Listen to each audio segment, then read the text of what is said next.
Okay, can you see my screen? Yes. Okay. So so once you log into the point file into the bar that we're going to be working on, we're going to be this section that we're going to be adding onto or completing. It's going to be the track agent list, which is again, it's one of the steps that needs to be completed to issue initial disclosures. So just to give you a quick rundown, when we get our file, we review it, we submit it to the lender.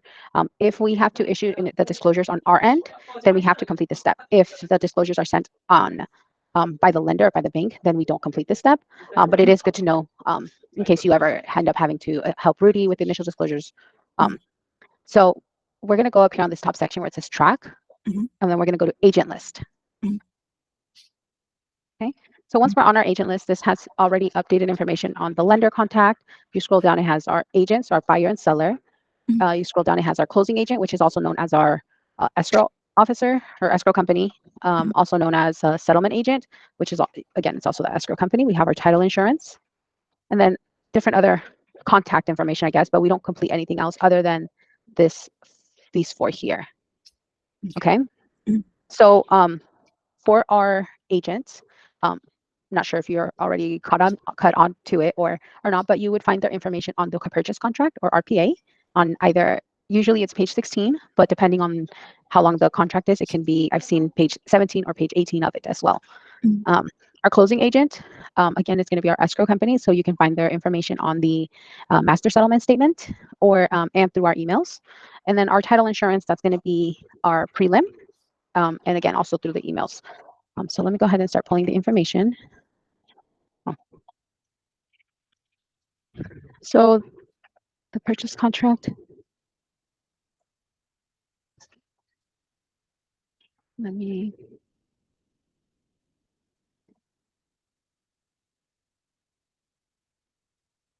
Okay, it's not letting me.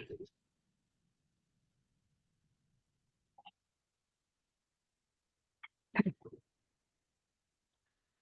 So the purchase contract essentially starts on this page right here. This one's going to have our date of the contract, the address, our buyer's information, the agent's information, and then the terms of the contract in itself. So we have the purchase contract, the close of escrow, which is 30 days from this date here, how much the EMD or initial deposit should be, what the loan amount should be, and what's their down payment is, that they're going to be paying. Okay. It has a few other information that could be pertaining to our particular file. If it does, they will update it accordingly. Let me see. And then we're just going to go and find the last page of this section.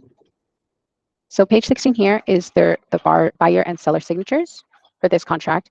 And then page 17 is where we're going to find our agent's contact information on this section right here. So when the escrow receives the EMD, they have to go and complete this section that is left blank. So that's why when we request for docs, we request for the page 16 to be completed because escrow has to complete this section here. Okay. So we're just going to go ahead and start putting it. Our contact is going to be the actual agent. So this is our buyer. It's going to be this top section here. Their license number. So if you see there's two licenses, this top one is going to be the company license. This bottom one here is going to be the sellers, or not the seller, the agents. Okay. Their contact information. So they don't have it here. They left it blank. So when it's not on here, we are going to have to Google and try to find their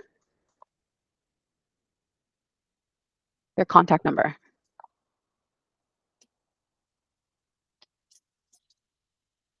Let's see. Okay, so it's right here, this phone number here. This one here has his email address as well, so we'll just go ahead and copy it from here. But it should match. If it's not on there, then we'll just use it, but it does match it up from our purchase contract here.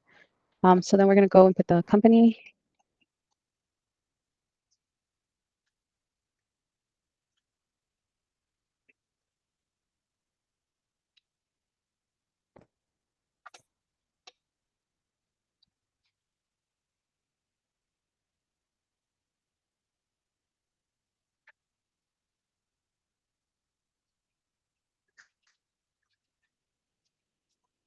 Okay, so we have the address of the company. They're asking for the phone number and fax number for the company. Again, it's not on here, so we're going to go ahead and do a Google search, we can, so they have a phone number and they have a main. We can use this main right here, or if you look for the actual company's name, well, we can use this one here. Okay. Okay. Now our seller, same thing we just did. We're gonna pull up the contract and just go and look at the seller section.